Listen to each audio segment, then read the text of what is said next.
খবরদার বিবির সাথে এমন আচরণ করবেন না। কাল হাসরের মাঠে বিবিকে জিজ্ঞেস করা হবে তোমার স্বামী কেমন ছিল। বিবির কথা মতো সিদ্ধান্ত হবে আপনি জান্নাতে যাবেন না জাহান্নামে যাবেন। বিবিকে সেই পাওয়ার দেবেন কে? আরো জোরে বলেন কে? বিবিকে মহব্বত করার দায়িত্ব দিয়েছে আল্লাহ আপনাকে, ঠিক কিনা বলেন?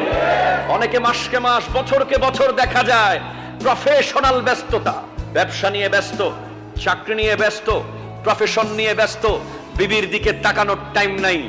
আসে শুধু বিবির কাছে রান্না কি হইছে দেখার জন্য। খাবার ঠিক মতো হইলেই সে সারাদিন ব্যবসা নিয়ে আছে, চাকরি নিয়ে আছে, বিজনেস নিয়ে আছে। বাসায় আসার পরেও বিবির সাথে কথা বলার তার টাইম নাই। ঘন্টার পর ঘন্টা মোবাইল ফোন নিয়ে ব্যস্ত, বিবির দিকে তাকানোর টাইম নাই।